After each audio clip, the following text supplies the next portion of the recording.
talking about how we can use our distinctiveness in serving.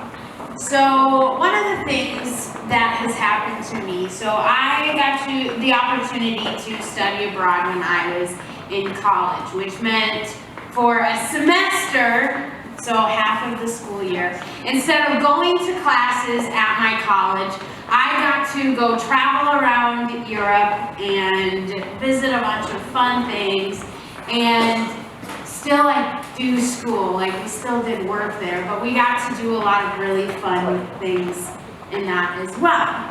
And on this trip, we had a couple of different teachers or professors who came with us, and they traveled with us, and they kind of taught us our classes wherever we happened to be. And on the first half of the trip, we had one professor and her husband, and then on the second half of the trip, we had another professor, and then we had a teacher's assistant, so a former student who had gone on this trip. She was kind of there to help out and make sure we all got to where we were going and things like that. And so on the first part of the trip, we had the professor leading, but she didn't have that kind of assistant. Her husband was helping too, but he was also kind of doing his thing. And so naturally, as one of the oldest students on the trip, I was the only one that was going to come back and graduate. I kind of naturally got put into this teacher's assistant type role where I helped make sure everybody got on the train and wasn't left behind, and found out which stops we were getting off at, and all of these different types of things. Now, this was not something I wanted to do. While, yes, I have a lot of leadership qualities, I was really hoping to go on this trip to enjoy, to have my last semester and just not worry about anything, go where the wind took me. But yet I found myself in this role because of the abilities that I had, and yet I didn't want to be there in that position. And I think that happens to a lot of us in different situations where we oftentimes believe that the qualities or the skills that we have or the positions that were put into us that make us distinct aren't necessarily important or aren't a role that we want to fit into in certain situations. Instead, a lot of times we see value in other things, like I wanted the value of just being able to enjoy and not worry about some of the details on this trip. And so we want to contribute something else instead of maybe the giftings that we have. Or maybe we get jealous, like I was a little jealous of the other students who just got to enjoy and not worry about anything else. But what if I told you that the idea that some skills, abilities, again, sometimes we value certain things like not having to worry about logistics, or maybe in your classes you have different people who play different roles, right? Maybe you have the teacher's pet, maybe you have the class clown who's kind of funny and makes jokes and different things like that. There are different roles that take place, right, in situations that you're a part of. And a lot of times we see certain things as better than others. And yet in this series, as we're talking about this distinctiveness, what I want you guys to recognize is that in how God created you uniquely, there is nothing that He put in somebody else that is better than what He put in you. Your unique gifts and talents and abilities are no less important or valuable than what other people have.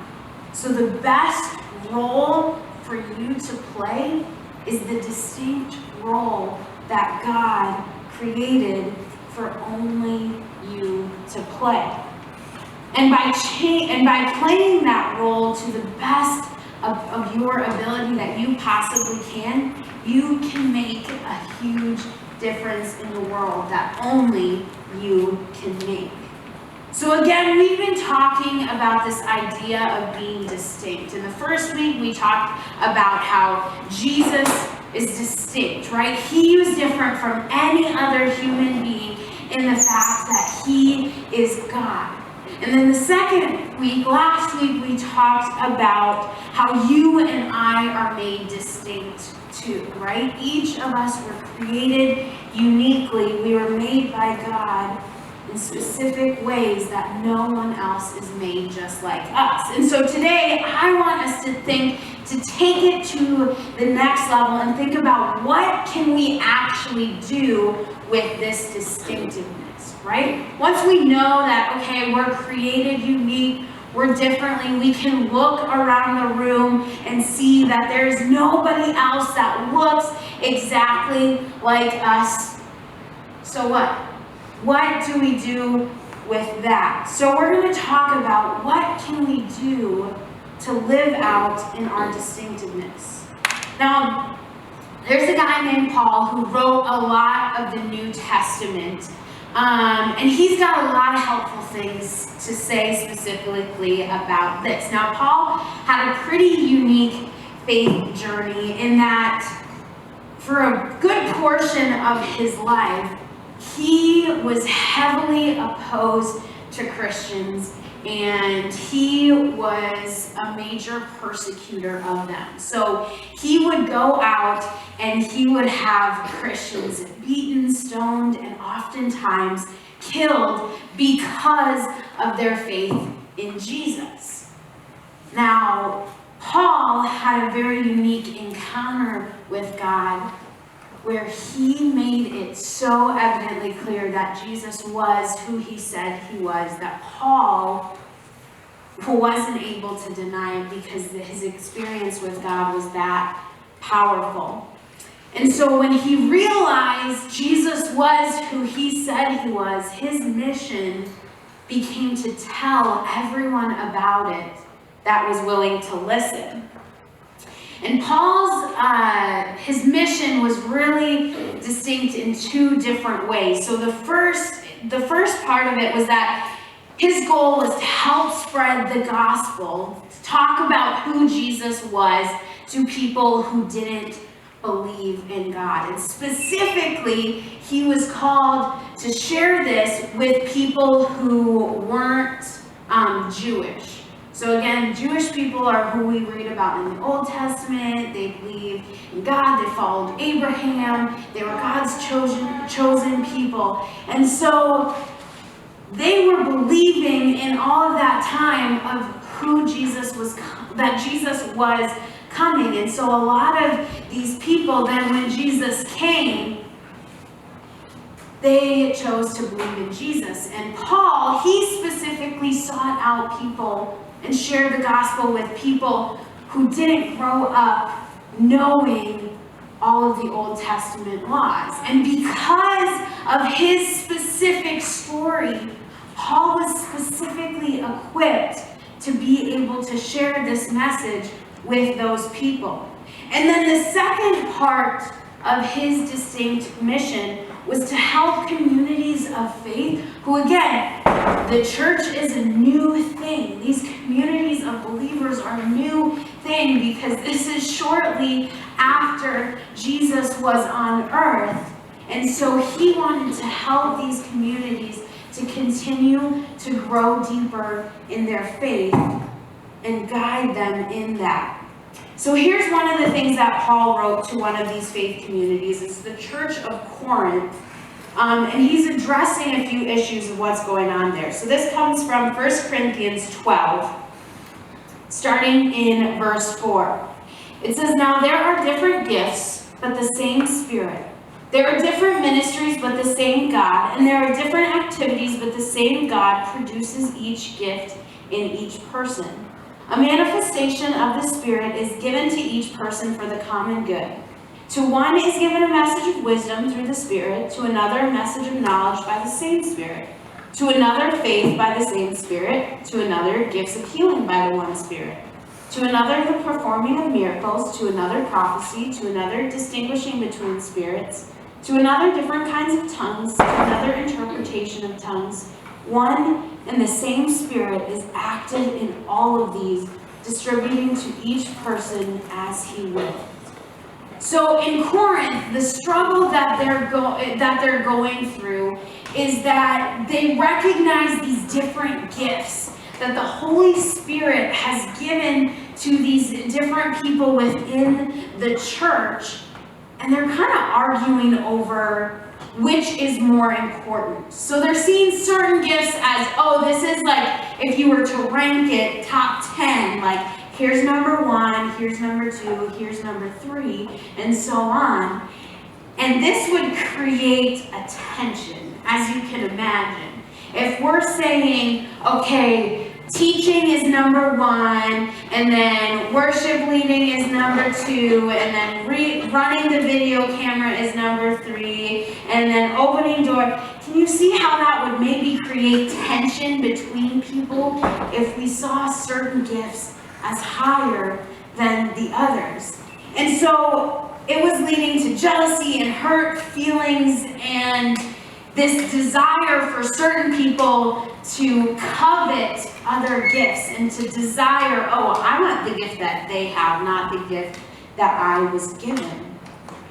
But Paul knew that God had created each person uniquely and had empowered them with specific gifts, because he knew that in order for us to be successful, to move his kingdom forward, we would need all of these different gifts, that they were all important. Paul knew that no one person was more important because no one gift was more important than the others. And so he didn't want them to elevate certain people above others because of their giftings. So Paul needed them to understand that in these uniqueness of gifts, there is great value amongst them all. That God gave us each our gifts with a purpose and for a purpose. So if it's for a purpose, what is this purpose? Why are we given these gifts? And to answer it, we're going to look at what Peter had to say to another church around the same time that Paul wrote this letter to the people of Corinth. Now, Peter was one of the earlier followers of Jesus, and he spent time walking with Jesus side by side. So we can already see in these two stories of Peter and Paul how they're different, right? Paul was persecuting Christians and then later had an experience with God that changed him dramatically. And Peter, he walked beside Jesus, got to hear him, got to see him, got to watch him do ministry. And so they each had unique experiences that allowed them to uniquely impact the people that they served. And while they had two different experiences, the thing that we can remember about that, or know about that, is no one experience is greater than the other. Each of them were able to use their unique experiences in order to serve God's kingdom.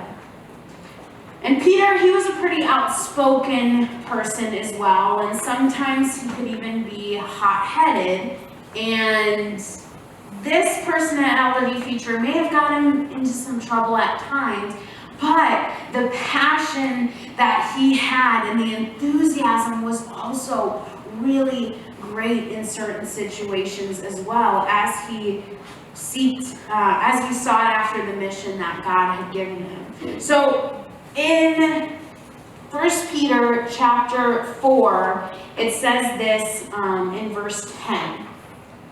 Just as each one has received a gift, use it to serve others as good stewards of the varied grace of God. So that one seems pretty straightforward and to the point, right? We're reminded by Peter that God has given us these gifts, and it's not just like for our own egos. It's not just like something we get to add to our trading cards that we have of ourselves. Like, He gave us these gifts to be used for His kingdom, to be shared with other people. And so while we might all have different backgrounds, different experiences, different giftings and abilities, we can use all of these uniquenesses to serve other people. And that's what God calls us to do. We have received this gift, right? And it's a gift that God has given us. But He's not just giving us to hold on to ourselves, but instead to share with others.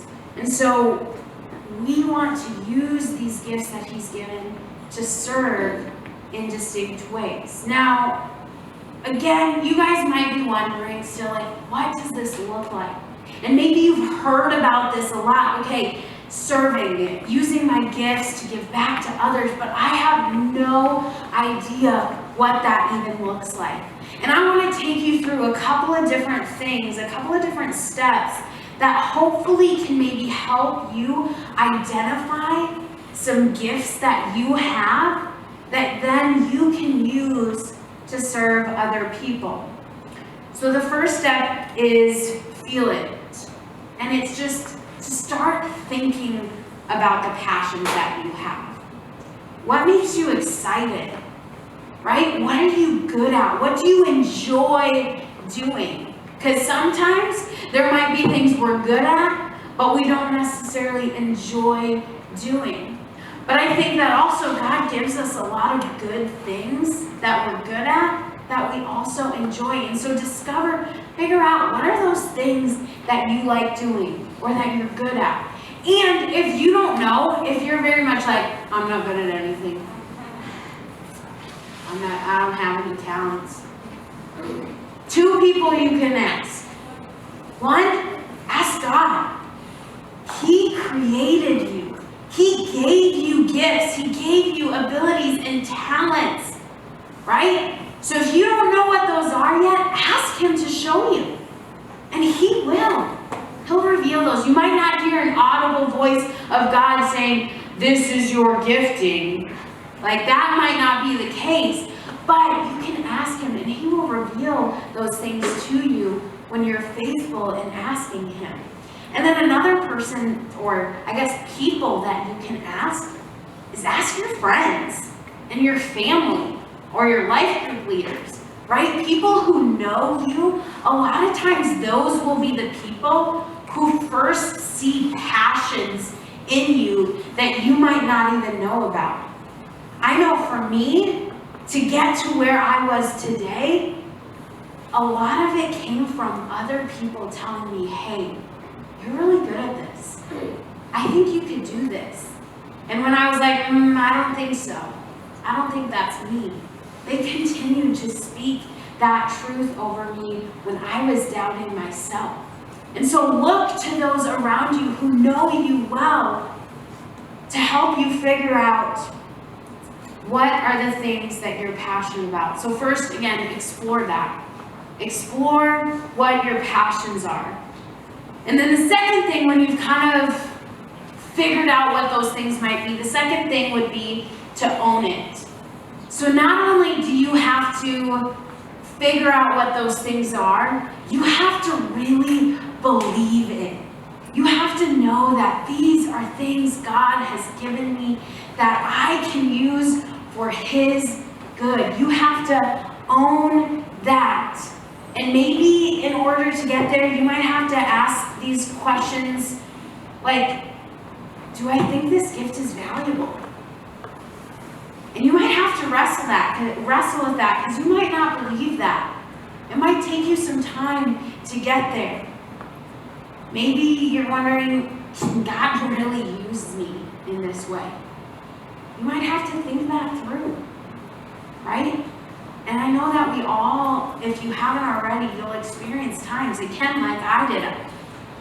I don't know if I can do that. I don't know that God can use me in that way.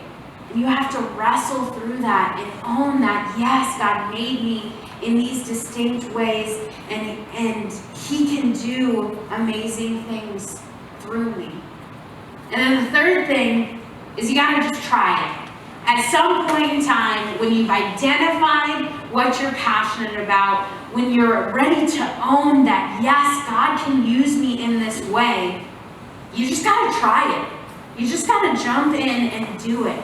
So whatever you're passionate about, whatever that looks like, maybe you have an interest in music, maybe it's an interest in kids, maybe it's an interest in technology, whatever that looks like, find opportunities to plug in and just experience it. And there are going to be times where you're like, yep, I think that I'm passionate about kids. And so I'm going to go volunteer in the nursery and get some experience. And you spend an hour with some preschoolers and you're like, nope, that is not for me. I can't do it. Like, that is thought what I was passionate about, but that's not the case. That's okay. It's okay to try something and be like, I don't think this is where I fit. And if that's the case, don't just give up and be like, oh, well, I tried. I'm over it. Try something else. There are so many opportunities right here in this building that you guys can be a part of. And there's even more outside of this building that you can be a part of. So whatever that looks like, just try it. If you're not sure, if you have a passion that you're like, this is what I'm passionate about, but you're like, I don't know what to try to help me develop this, reach out, ask me. I'm sure I can help you find a spot, or your life group leaders, right? Will help you plug in and find a spot that you can try it out in. And then once you find something, you try it out and you're like, yeah, this is my spot. You can improve it. Continue to work on that and grow in those gifts that God has given you, right? The first time that I was up here speaking in front of a bunch of middle schoolers was a little intimidating, not gonna lie. I remember I brought a stool up here and I was like, okay, if you guys don't be quiet and listen, I'm gonna sit on this stool until you are quiet. And you guys actually were quiet and listened. Actually, I think only the 8th graders were here at that point. You guys were 6th graders. But anyways, you have to continue to work at it. So I don't just take where I was and be like, okay, I found my passion, I tried it out, and now I'm just gonna do it and not do anything else with it. But you can continue to grow and invest. Do you think Joel comes up here every week to play guitar without practicing at all? No, he does not. I can attest. I'll sit up there in my office and he'll be practicing throughout the week. He's continuing to develop the gifts that God has given him. I don't just show up here being like, all right, let's see what we're going to teach and pick something and just wing it. Maybe you think I do, and if that's the case, hopefully I'm doing pretty well at it, but it's not, right? I continue to develop, I practice, I spend time investing in it because we can grow more in these giftings that God has given us. Now, it might not be necessarily a physical thing that like teaching or leading worship right now, but there are so many different ways, so figure out what that is, and maybe it's just once you try some things and you're wanting to develop it, that might look differently. It might be learning about a specific, organization. If there's something you're super passionate about, if there's a group of people who you want to connect with and reach out to, who you see kind of on the outsides and you want to draw them in, learn more about them. Get better at skills like Joel or I practice our things. What are the things that you can practice and get better at. And the other important part of this is that you need to surround yourself with people who are going to build you up and encourage you in those things, that are going to help you grow in that area. And then finally, the last piece of this is to live it out, right? Joel could practice for weeks and never get on stage if he wanted to. He could continue to develop his skills. I could go teach in my office to the walls in there and never come out on stage and share this with you guys. You guys could grow in your abilities and your passions for making videos and never share that with anybody. But if we're gonna make a difference, we can't just develop ourselves and hold that in, but we have to live it out, and we have to share these gifts with other people, right? Just like 1 Peter 4 says, we need to take the gifts that we have received and share them with other people. So we've each been given these distinct, unique gifts and talents and abilities, and each one of us has a place where we can do some incredible things, where we can play a role that nobody else can play. You were uniquely designed for a specific purpose. And so what are you going to do with that? Are you going to keep it to yourself and just hide in your shell? Or are you going to choose to step into the gifts that He has given you and share those with other people? That's my challenge. Dig into those different things. Discover your passions. Try it out. Develop those things. And then live it out. Share those things with others. So let's pray. Father God, thank you so much for tonight. God, thank you for the unique giftings that you've given to each of us, God. And thank you that we can share those with other people, Lord.